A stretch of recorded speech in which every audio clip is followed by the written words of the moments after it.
Okay, great. So we are here again for the last session, the round table, the hybrid round table, with Camilla Adang sits here right next to me, and David Wasserstein from Nashville, who both already presented in the previous panels. And I would like to introduce those.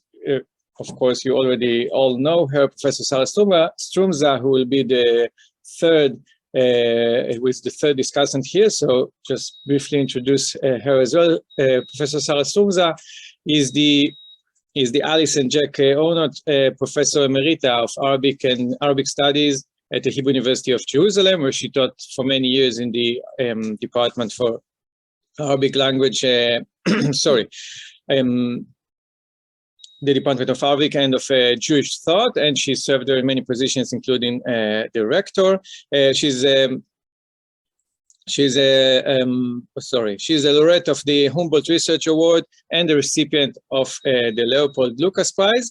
Among her publications in English are Free Thinkers of Medieval Islam in 1999, Maimonides in His World, Portrait of a Mediterranean Thinker from 2010, Daoud al-Muqamma's 20 Chapters from 2016, and Andalus and Sfarad on Philosophy and its History in Islamic Spain from 2019. So Professor Stroumsa will join Professor Adang and Professor Wasserstein, and the purpose of this last session, the roundtable, is the broader question, actually the issue that we started up with when we thought about this initiative as part of this year's events to celebrate Ibn Gabirol 1000th anniversary, and that is, what can we say beyond the literature and the philosophy? What can we say about the socio-historical reality in which Ibn Gabirol and his colleagues were active? I think it was Professor Wasserstein in your book that you asked him, what do we know, what can we know about the Jews of 11th century al-Andalus beyond those poets and thinkers and courtiers? Can we say, you asked this today also about Lucena specifically. So I invite you all three speakers to refer to the issues that we heard here or presented here today, and more broadly with your acquaintance with the subject. And we'll start off with a semi-provocative question, and feel free to decide which one starts. And that is there still a place for new research, for new understandings of the history of the Jews specifically, or interreligious encounters and interactions in the Iberian Peninsula prior to the late 11th century with the Almoravids and then later the Almohads? Or is it all what we have known is already studied and we can move on? Or perhaps we can have new sources, new perspectives, new disciplines to say something new, or at least ask something new about this period? The floor is yours.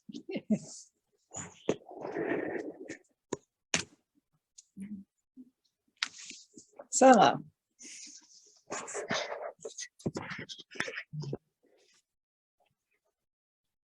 There you go. Unmute.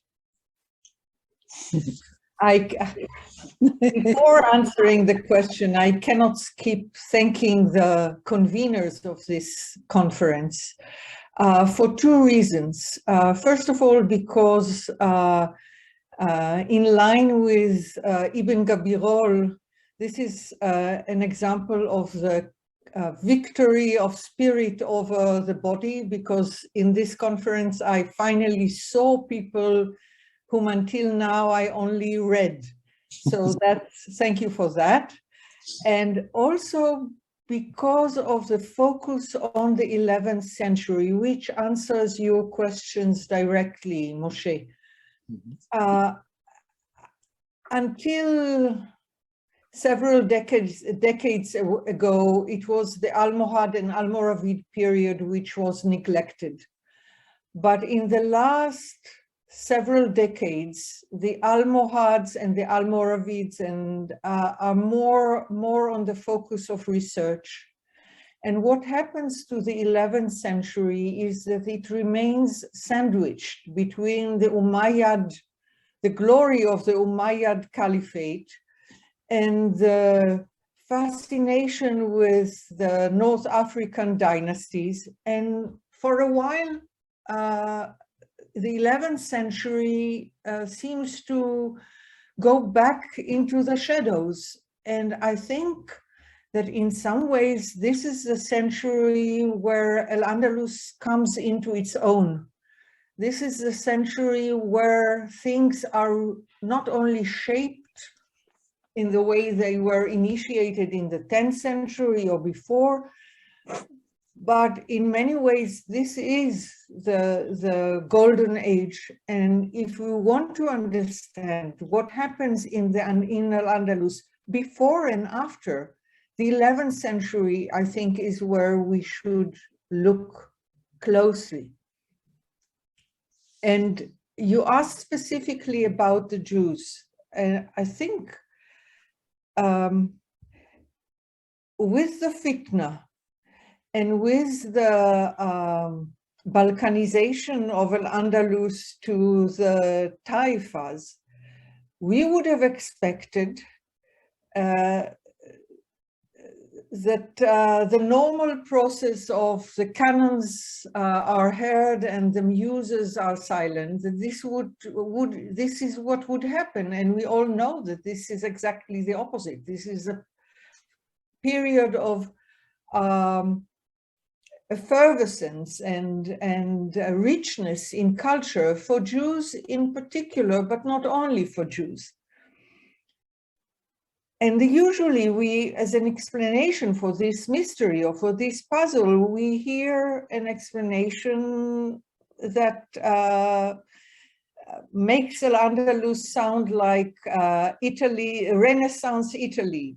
There are principalities, they vie for glory, and therefore they support the cultures, which is, to an extent, it's true. But I think there is more to this puzzle. I don't know if you want to go into this question. I'll be happy to, but perhaps I'll stop here. I think that we still have a lot to understand about the miracle of culture in the 11th century, including the role of the Jews in this part.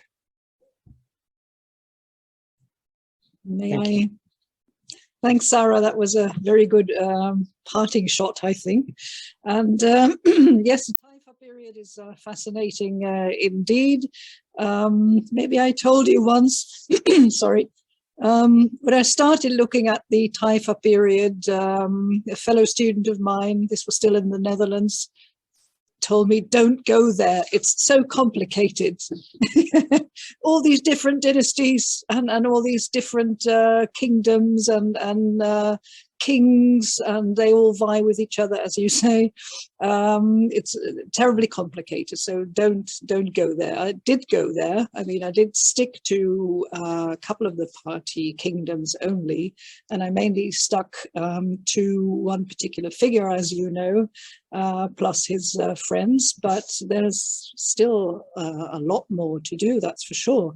And today we've mainly talked about the Muslims and the Jews, but of course a field which is fortunately also gaining ground these days is the study of the Christians in al-Andalus. And I think quite a lot is to be done there, or these studies should also be integrated into the larger picture.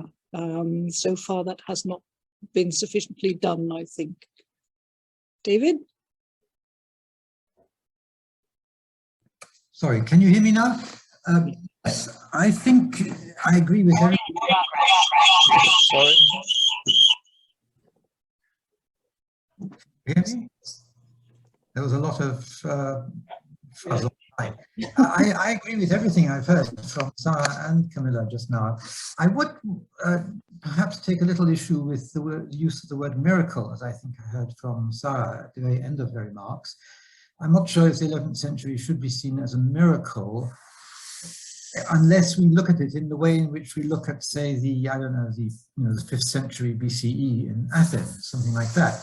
But it's very interesting. But I'm wondering if it does suggest that it is somehow the case that the 11th century is very much out of the ordinary, very much not the norm, and that the preceding period should be seen as leading up to it, and everything else, Almoravids and Almohads included, somehow as representing some sort of decline. Whereas in fact, it seems to me that the entire period of 8 centuries should be seen rather as a series of, I don't know, rises and falls, perhaps, of different sort. But that's just a little quibble. I do think there's one thing that hasn't been mentioned, though it was implicit, I think, in what Camilla was saying, and that is that there's what Sarah referred to as a kind of balkanization. It's not a balkanization just of politics or political administration, but of culture as well. And this is coming to be studied more. I think it probably couldn't be studied as fully as it might have been earlier, because in fact, we needed the kind of basic work that has been done so far.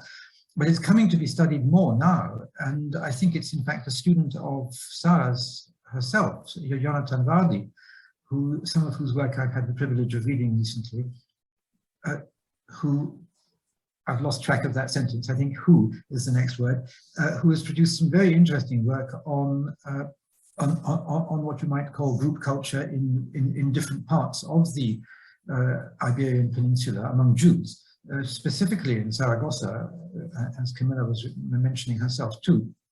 And I think that's very interesting, because I think the study of local centers and of networks, particularly for Jews, which would in a sense parallel what has been done in the past for Muslims in al-Andalus, could prove to be very fruitful. I have been wondering for decades, I've never done anything on it, and I don't think I've seen work on it yet, but I've been wondering and worrying for decades about Bahya ibn Pakuda.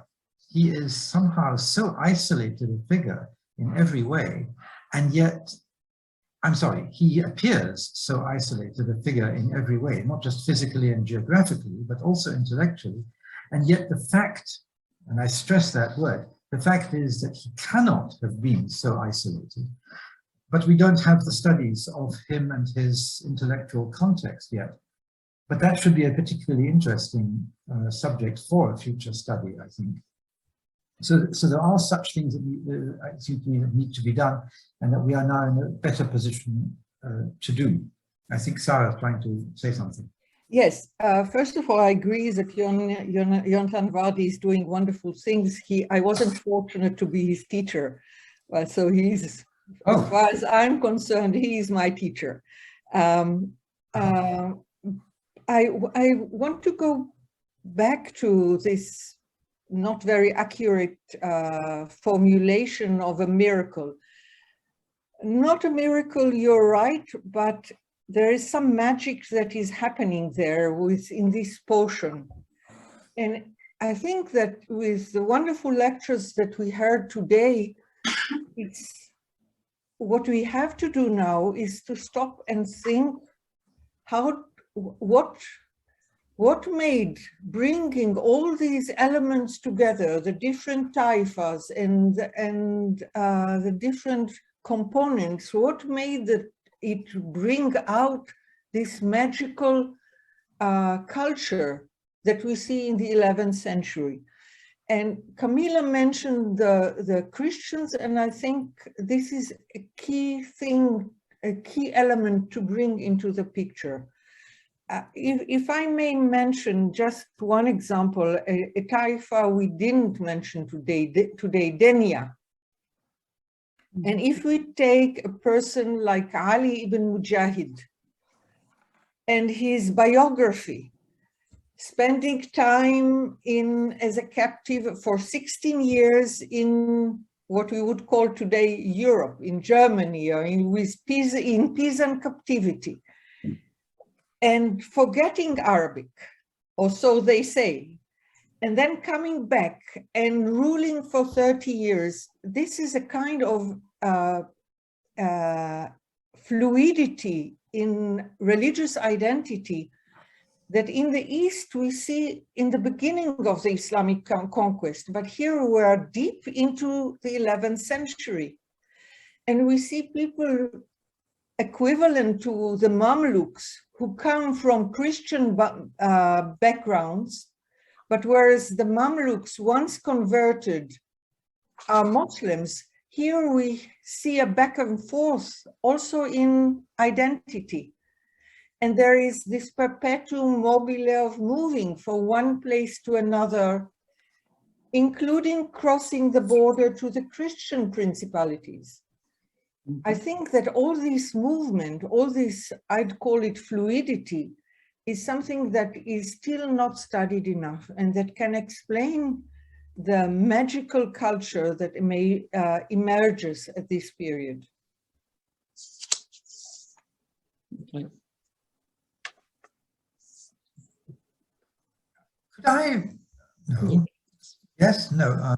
Yes, of course. Could I add one thing to that? Sarah mentions Dania, and there's that interesting article by Travis Bruce on Dania that came out like 3 or 4 years ago.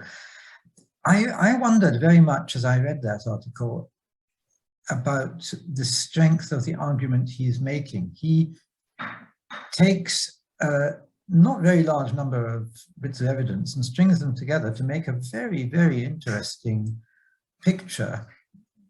Forgive the mixed metaphor there, but he makes a very interesting picture, which, if it's right, is extraordinarily important as well as interesting. But it's very thin, and it raises another question that I've always been wondering about, and that's the question of numbers. The numbers of Jews in al-Andalus at any period before the takeover by Christians seem to me to be vanishingly small. There can't have been very many. There simply can't, given what we know of the size of the Muslim population. And it's true, we're not as well informed as we should be about that. But still, the numbers of Jews in the individual Taifa states can't have been that large, because we're told that they are basically exiles from Cordova, and there can't have been immense numbers of Jews in Cordova. And of course, they can't have expanded in number dramatically in the 11th century unless other people also did so. Witness what happened to Jews in the 19th century in Europe.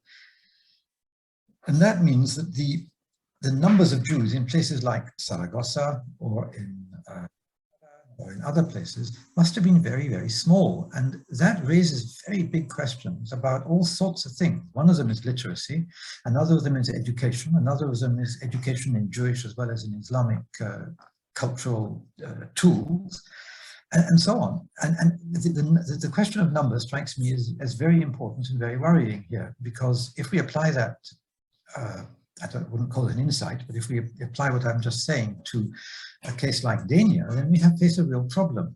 How important, how significant in any sense, whether it's economic or cultural, could Jews have been for themselves or for others, for themselves as Jews in Dania, or for themselves as Dania Jews in a wider context, Jewish context, in al-Andalus and elsewhere, if their numbers were as very, very small as they seem to have been. I'm worried about this not just for Dania, obviously, but Dania offers, because of Travis Bruce's article, very interesting article, it seems to me a very good jumping off point for the question.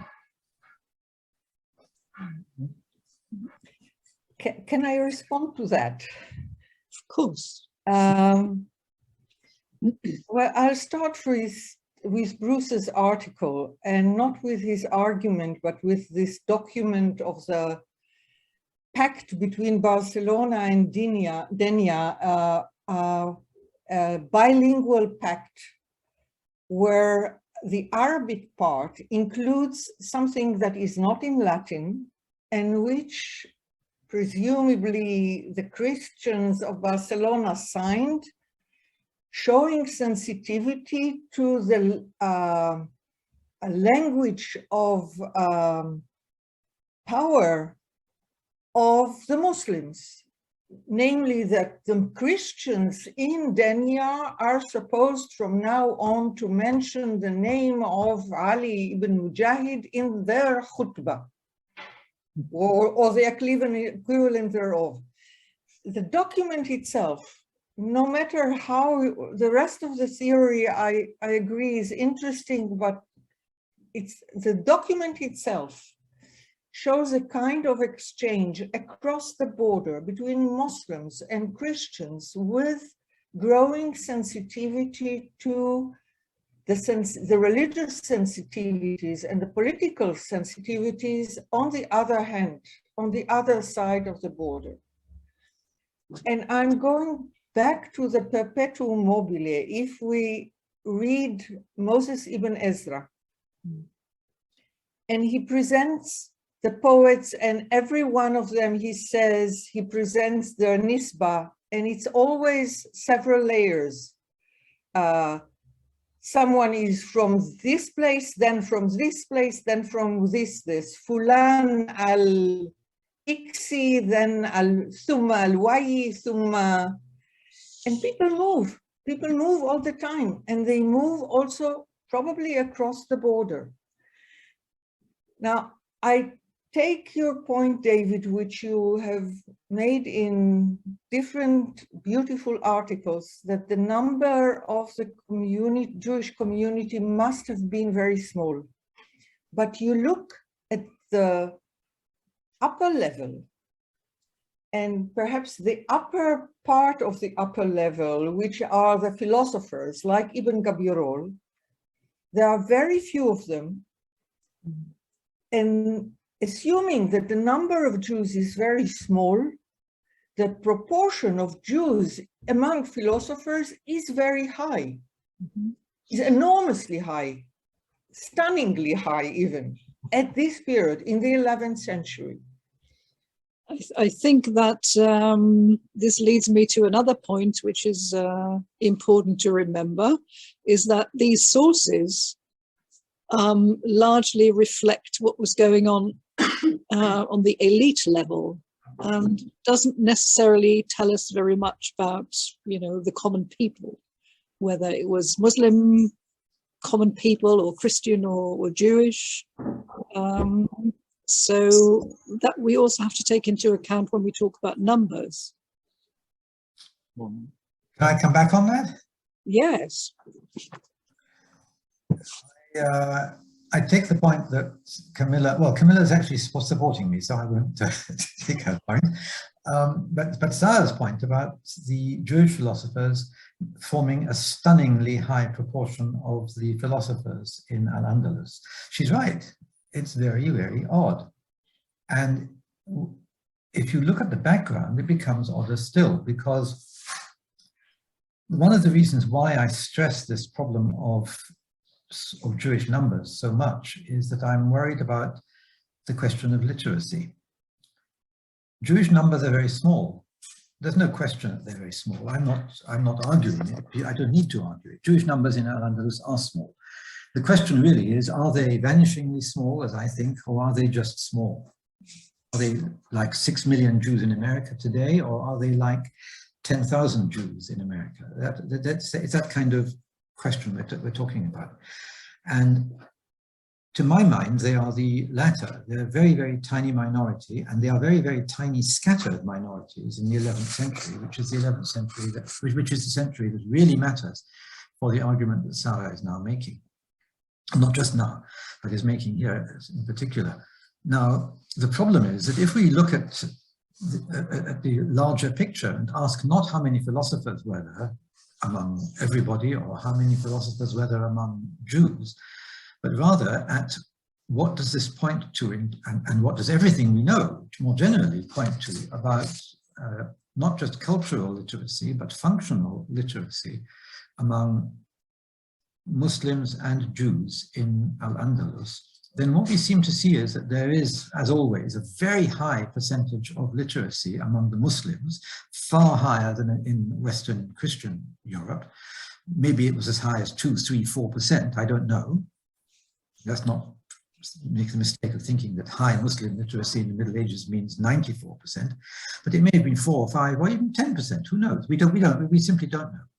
But the problem is that if we have very small Jewish communities, it's not likely that Jews were more, proportionately speaking, more literate than their neighbors, than their Muslim neighbors. But if only 4 or 5% of them were literate, that's not enough to give us an elite of an elite that can produce 4 philosophers. And so there I find a worry, because the worry seems to me to be that implicit in what I'm suggesting is that the percentage of literacy among Jews in al-Andalus must have been very much higher than that of Muslims.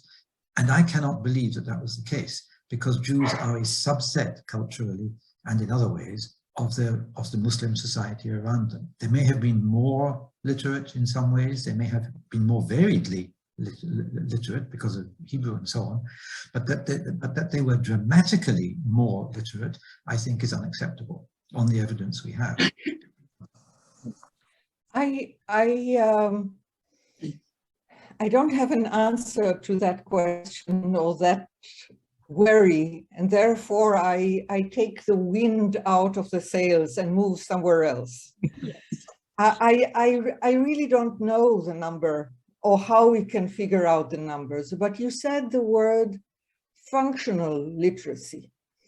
And again, I'm quoting you in one of your previous articles, that Jews participated in the courts in roles of courtiers much more than Christians did. Probably not more than Muslims, but more than Christians.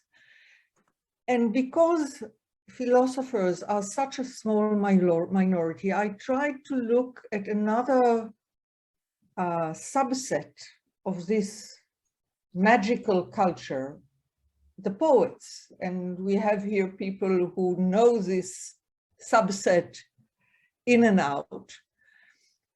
I would have expected on the outset to see more Christians as poets.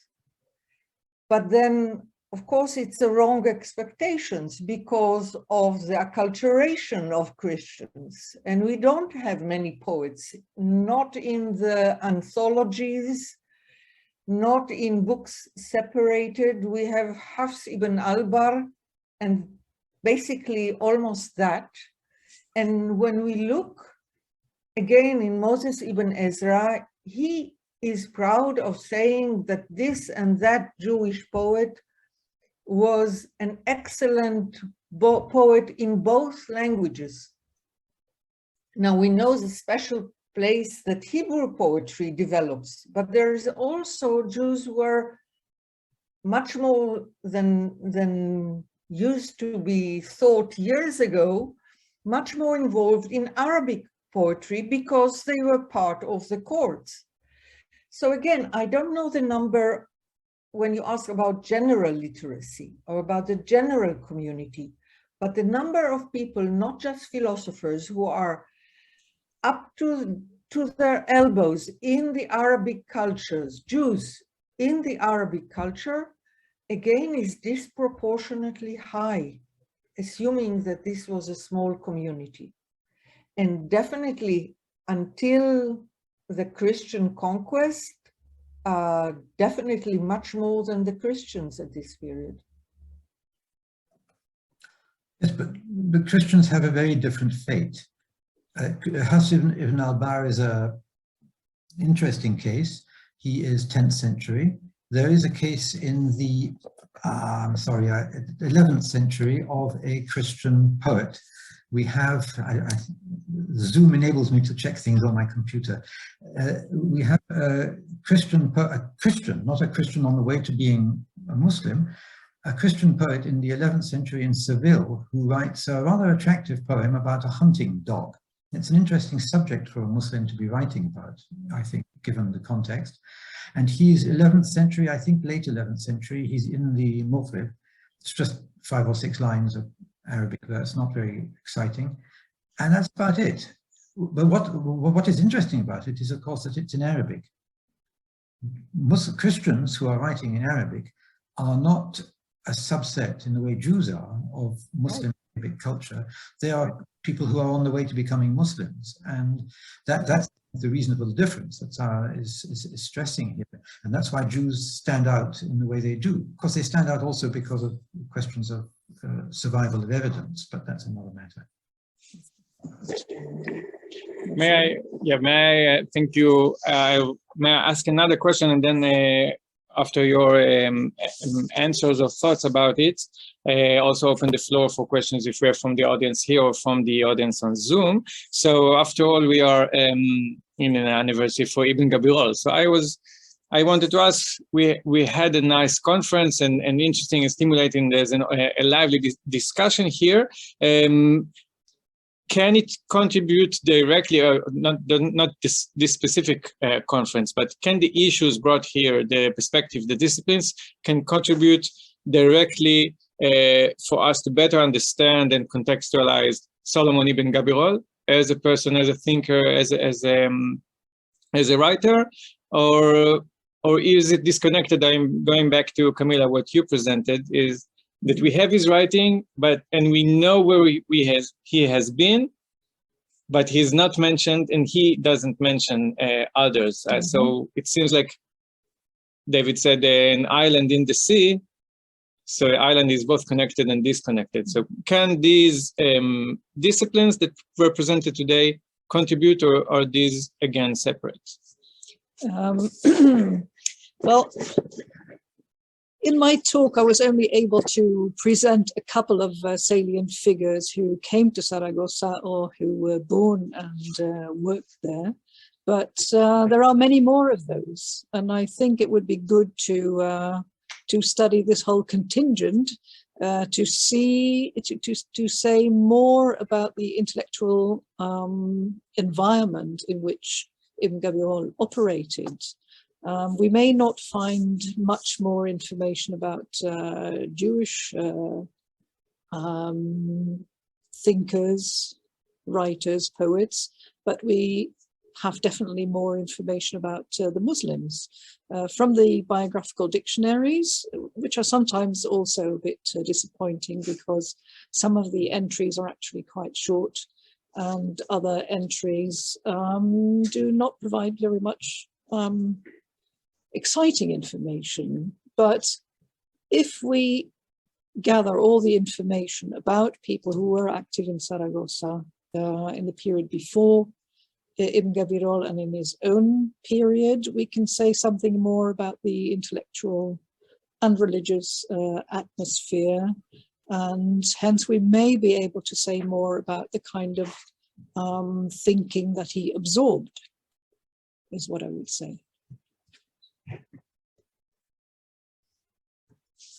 I tend to be skeptical about, I mean, of course, we can collect more information, and the more we collect, the better informed we are.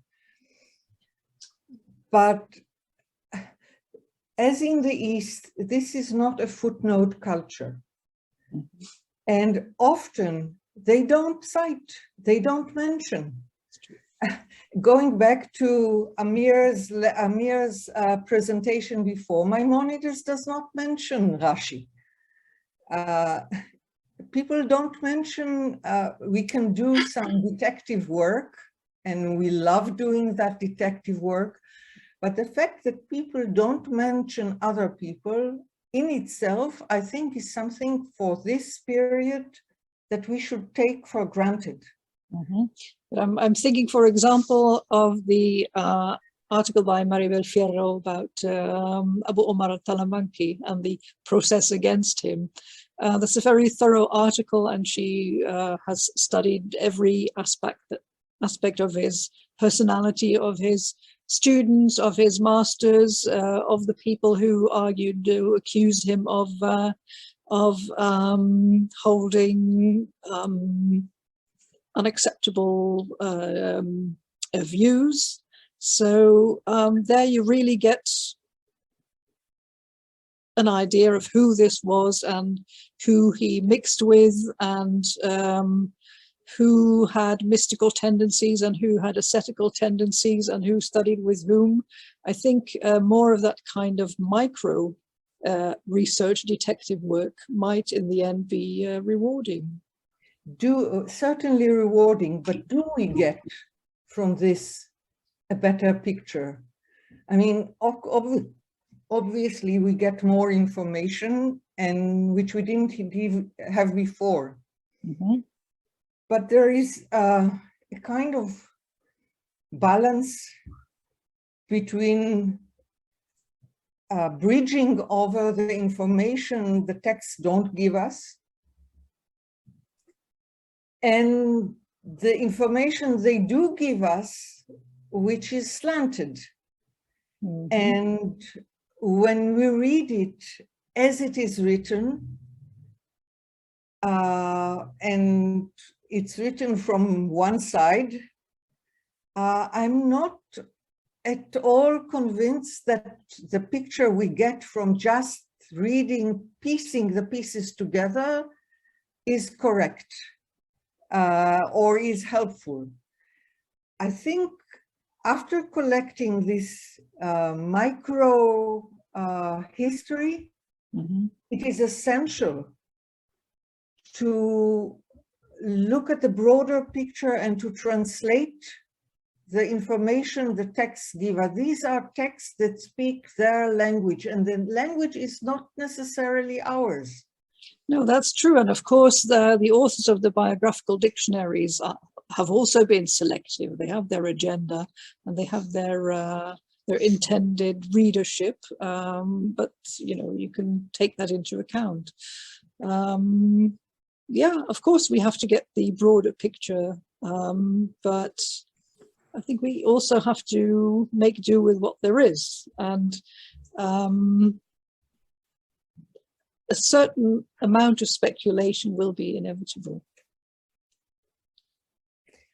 I would replace the word speculation with, I don't know, using our common sense. Okay.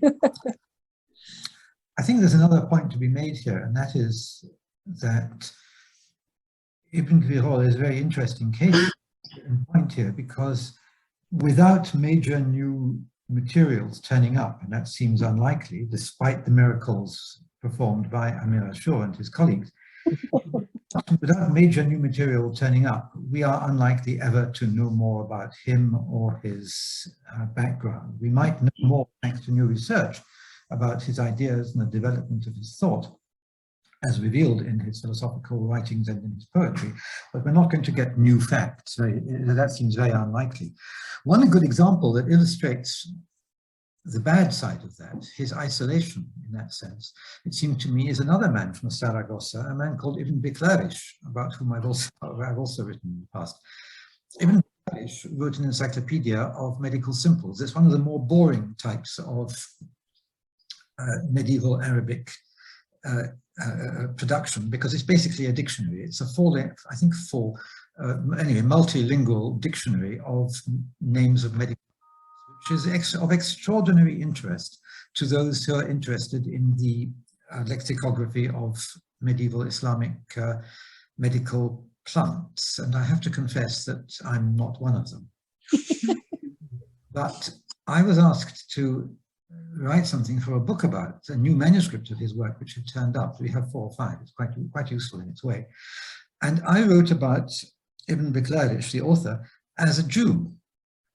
And we know nothing about him as a Jew, basically. There are 2 Hebrew words, I think, or 3, in the manuscript, the new manuscript that turned up. And none of those Hebrew words was written by him. It was written by, they're part of a marginal note produced by somebody, inserted by somebody else long after his death.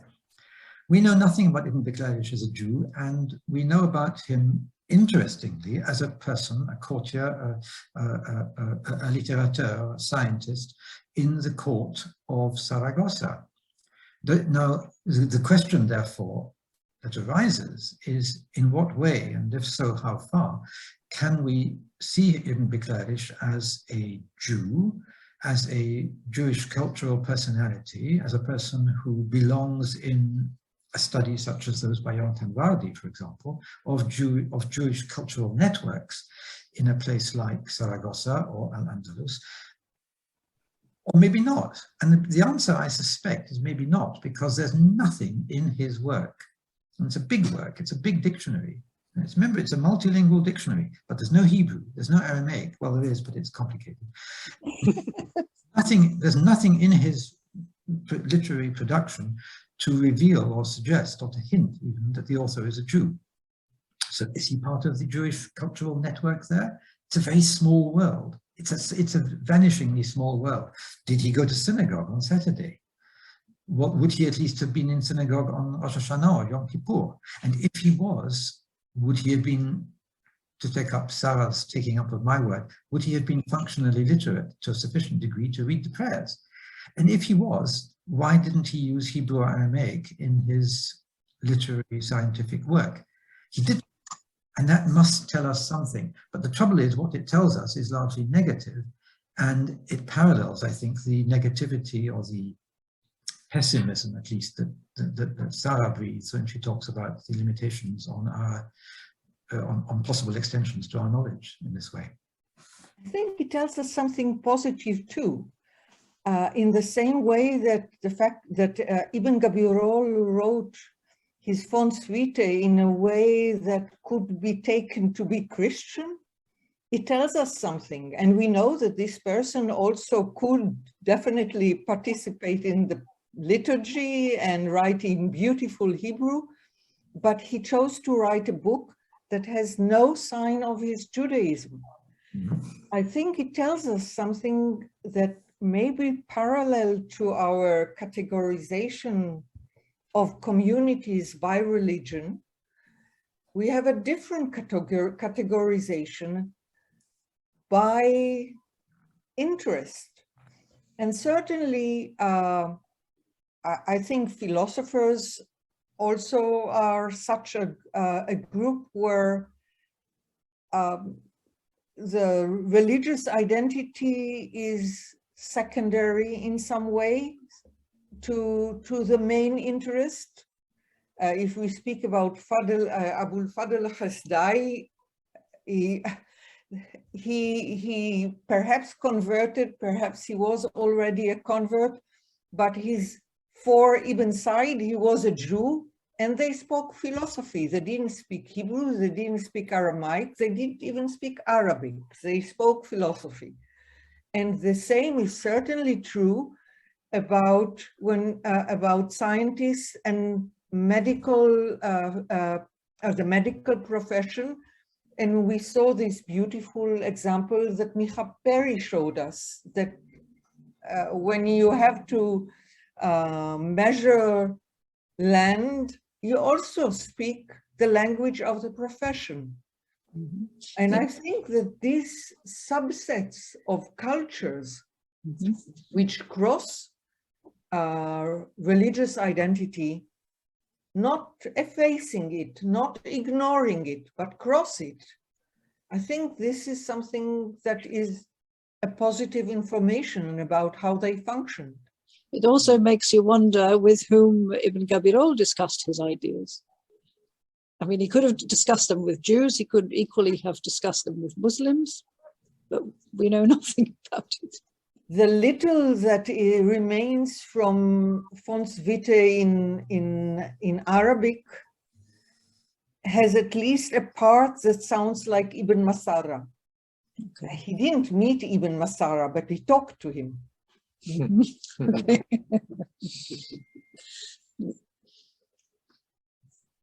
I think that once we get to this level of professional expertise, they speak the language of the profession. They don't forget that they are Jews or Muslims, but they speak the language of the profession for a small part of the day.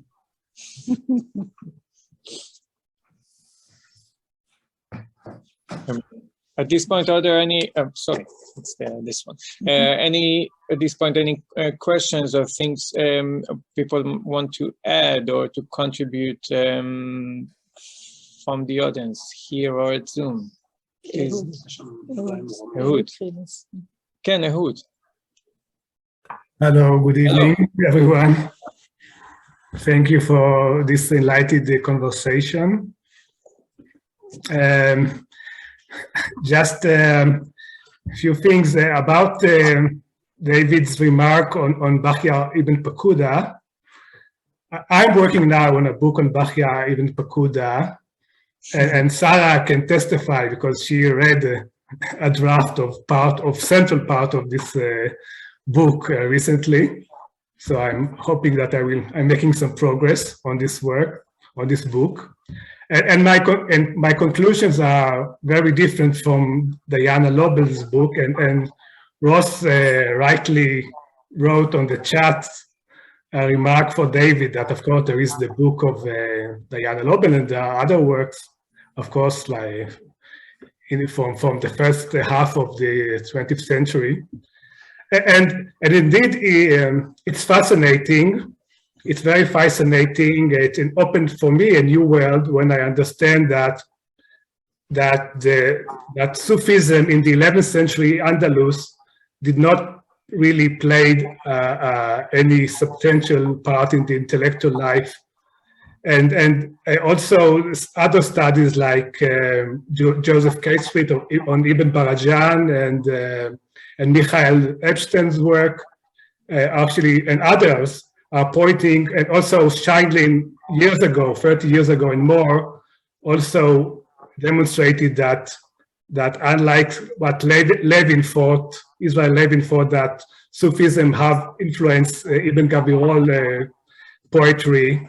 So it's actually the Zud, a very important stream in early Islam, which when it was already not so integrated into mainstream Sunnism in the East, it still preserved its vitality in Andalus in the 10th and 11th centuries.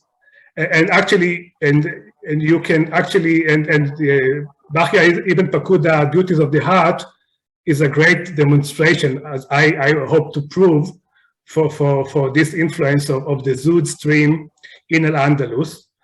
And so this is one of the reasons that Bahya's work is so important for understanding the atmosphere in the 11th century al-Andalus. And another remark is about the small number. So I'm working for many years on Judah Levi Kuzari, and even published 2 books and few articles about this about the Kuzari, and the more I'm continuing to work on the Kuzari, I understand more and more that this tiny group of intellectuals, of Jewish intellectuals, is so important on the background of the Kuzari, and the dialogue of the Kuzari between the Chaver and the king is actually a dialogue between Halevi and this tiny community of intellectuals that he is part of, and of course we can actually feel it also from some of his late poems. So it's indeed the conversation inside this small community. I think I more and more understand that it played a really huge part in the Kuzari. So this is my remark about this issue as well. Thank you very much.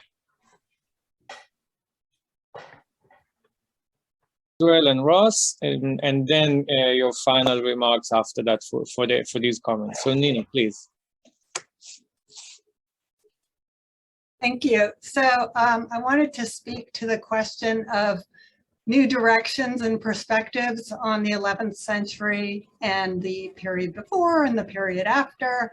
and to applaud this idea of the conference commemorating Ibn Gabirol by having a discussion of all kinds of contextual histories and not exclusively the Jewish history, and to suggest that there are various ways in which we can still push for new avenues of questioning. So we look for connections, and we've been talking a lot about frustrations about not being able to find the specific connections between individuals. But we can also talk about parallels and explore parallels. So I've been thinking during the roundtable discussion about questions about what it means to be Jewish in this time period. How is the Jewish community defined? How does Jewish community change? How is status described or ascribed in the Jewish communities in al-Andalus? And how is this connected to the Jewish communities throughout the Mediterranean or throughout the Islamic world? These are the kinds of questions that we're asking about Muslim communities, and I think that we can pursue them perhaps fruitfully when we're investigating the Jewish communities. And, you know, I was also thinking about this question in relation to the biographical dictionaries and how useful they are in the Islamic context and the purposes they serve in the Islamic context, and whether and how the fact that we don't have a similar kind of genre among the Jewish communities in al-Andalus says something about differences in communication of status and experiences of learning and contacts with Jewish communities outside of al-Andalus, or whether it's an incidental or coincidental phenomenon. Thank you. Just putting in some sense. Ross?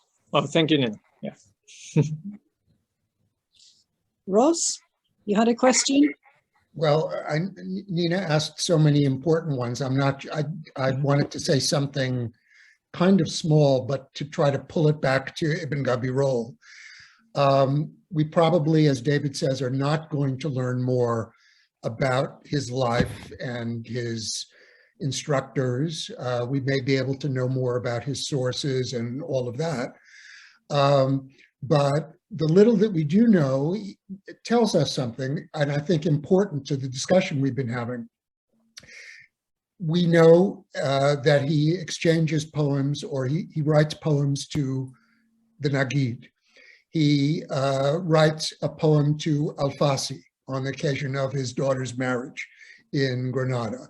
We know of his relationship from his poetry to Yekutiel, which either was very brief or the first literary evidence that we have for it, which would date to Ibn Gabirol's 16th year, which would put it only 2 years before Yekutiel died. So we either would need to assume that the relationship was older or became as deep as it seems to be from the poetry in the space of barely a couple of years. But then also, and I think in some ways this is my main point, Ibn Gabirol as a young man, again, he was only 17 according to his poetry, wrote 4 keynote for Hai Gaon in 1038. What this tells me, of course, not that he met Hai Gaon or that he necessarily had any non-poetic correspondence with him, but he is telling us in those poems that he sees himself as part of this small, admittedly small group of Jewish literary and religious intellectuals that is self-described and self-constructed and is found in a bunch of these different places. And as you said earlier on this morning, or this afternoon in your case, Camilla, you know, many of them, and Sarah reiterated, moving around al-Andalus, and some even leaving al-Andalus, and a few intellectuals coming to al-Andalus from either the East or North Africa. And we know about them. So in the case of Gabirol, we know how he wants to imagine himself, how he wants to place himself in the connection with other Jewish elites. There are individual names mentioned in some of his other poems. We've not been able to identify who they are. Some people have some thoughts, but we don't know. But there are, you know, there are a handful of other names besides the ones that I've mentioned who are legit historical figures that we know something else about.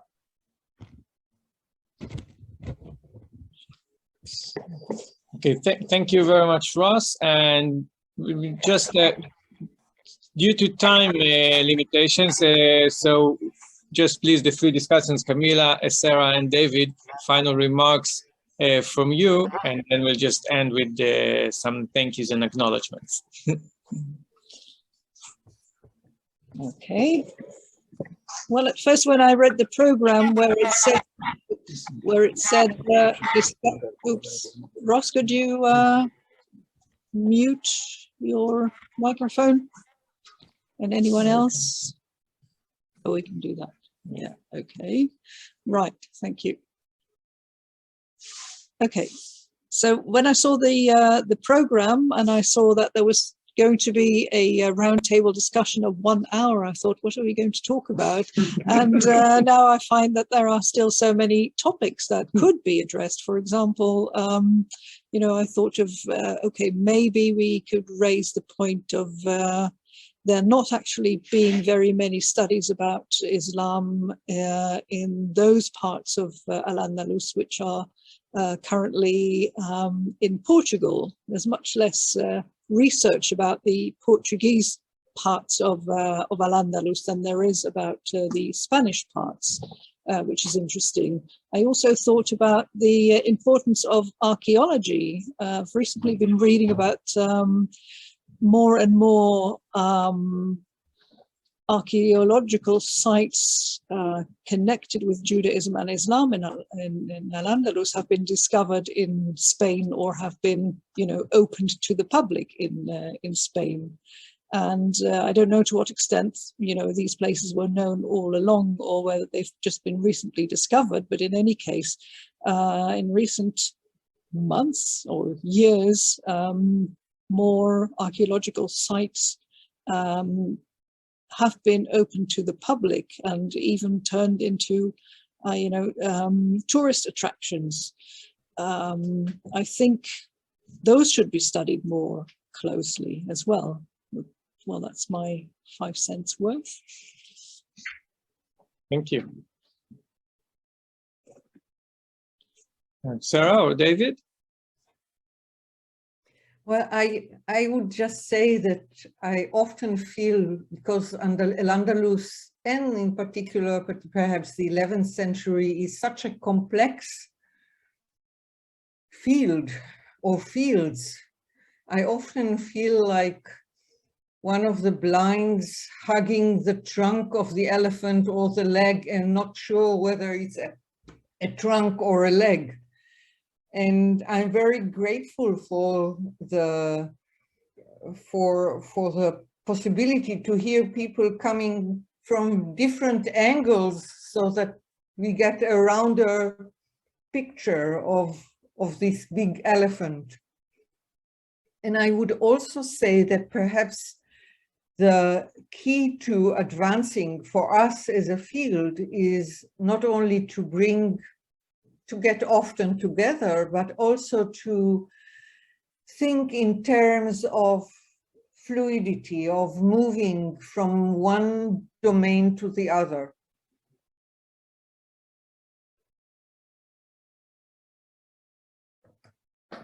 I would echo everything I've just heard.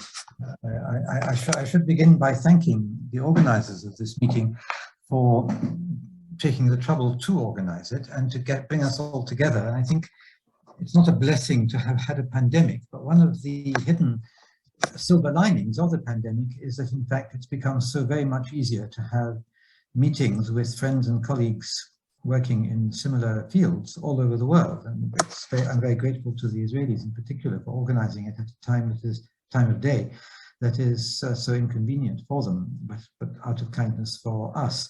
I'm actually on the East Coast at the moment, so I'm not in Nashville. I'm an hour ahead.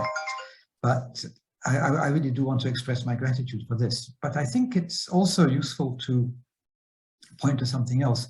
Sarah used the word fluidity, and I think there's an important issue here that is very useful. I noticed that there's somebody just put up, maybe Ariel put up for us, something about an Ibn Gabirol project on WhatsApp. I'm not sure if I can get access to these things. I'm not very technological, but I'll try. But I think the notion of fluidity is very important. Sarah referred earlier to a concentration away from the 11th century on things like the Almoravid and Almohad periods. And I think one thing that we need, could do very much with, is a greater concentration on precisely that overflow from the 11th century into the Almoravid period, where things are still somewhat obscure. We don't know enough about that. And I think there probably is more to be found in terms both of new material and, more importantly, of new interpretations. That's an area where we need more and can get more. And I hope very much that we'll get that. One way I think we could get it is to take account of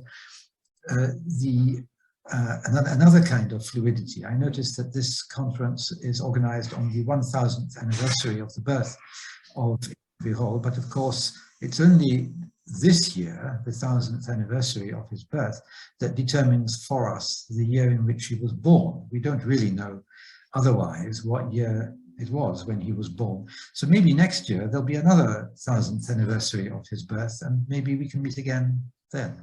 But in the meantime, thank you very much, certainly from me.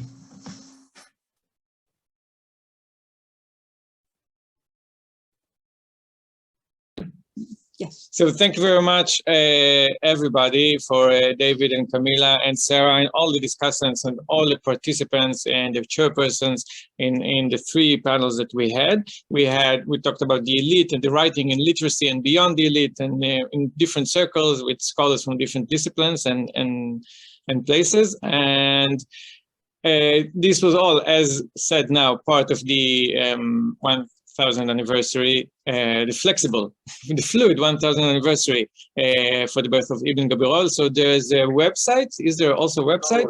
There's a link. But in the chat of the Zoom now, which will disappear as the Zoom ends. So click it now. We have there's the Facebook page of the project, but there also will be information on the a link to WhatsApp. And a link to WhatsApp group to have updates for further events. We have further events later on of different kinds, and also be a recording of this conference today. It will be published also on the website, on Facebook, or on the Tel Aviv University site. So thank you very much again. Thank you for the School of Historical Studies Tel Aviv, the School of Jewish Studies and Archaeology, for the Museum of the Jewish People, and for Ariel Zinder, the organizer of the entire year's events. So thank you very much, and good night in Israel, and good afternoon in the US, and have a nice day at the rest of the world. Thank you too, Moshe.